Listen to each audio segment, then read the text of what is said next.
We know that Google is tracking us. We agree to it when we set up our phones. So we wanted to figure out what exactly Google is learning about us throughout the day. So here's what we're going to do. We have two identical phones. The only difference between these two phones is this one is in airplane mode. Both of the phones lack a SIM card, and they haven't been set up to access any Wi-Fi networks. So for all intents and purposes, these phones have no connection to a data network. We're going to keep them with us throughout the day. And while I travel around D.C., we're going to figure out just what Google is finding out about me. Our first stop, Sim's convenience store, just outside our Fox bureau, for a quick coffee.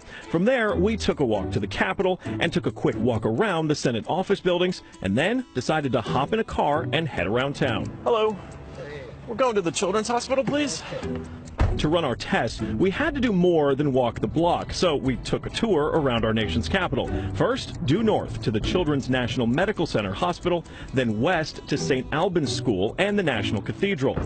Our tour around town was a 14-mile journey that lasted more than an hour. The entire time, the phones had no access to the internet. Oh my goodness. Not a Wi-Fi connection and not any cellular data service.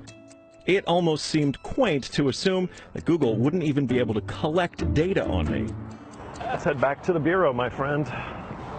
Oh, that church is beautiful. Google's business model is simple. Collect data on its users and then use that data to sell targeted ads. It's a business model called surveillance capitalism. But does that critical data collection work even when your phones aren't connected? So we're back here at our Fox bureau in D.C., and we've got both of our phones exactly how we left with them. The only difference, really, I snapped a couple of bad selfies at the National Cathedral. But otherwise, they have stayed in my pocket for the entire day. So let's find out what they know.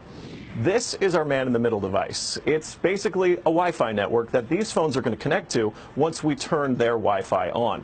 It's going to pass data through it on the way to Google. But on the way, we're actually going to get a copy of the same data that Google's going to get. We'll be able to decrypt it and then find out where we've been throughout the day. Within minutes, the numbers rolled in. The phone that wasn't on airplane mode registered more than 100 locations, 130 activities, and even 152 barometric readings.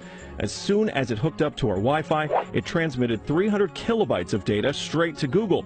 The phone even logged our exact locations, tracking us all around town, the Capitol, the hospital, the school, and the cathedral. Now, you may notice what's missing here is the exact route that we took, but it got that data too. It knows when I got out of the car.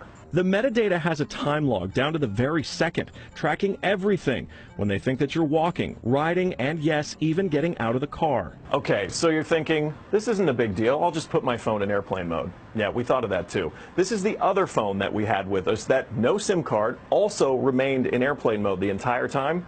Let's see what kind of data it captured. The phone with airplane mode activated actually logged more locations and activities than the other phone, and it also transferred hundreds of kilobytes of data to Google as soon as it was activated. The only thing that's missing from this map is our stop at the Children's Hospital, but it still knows we were there. There it is. Exiting vehicle, 100% accuracy. Through complicated user agreements and free software, Google gets users to sign away their privacy for nothing. They're even following you in the places that most people would expect total privacy: government buildings, a children's hospital, a private school, a church. Every move you make, every step you take, Google is watching you.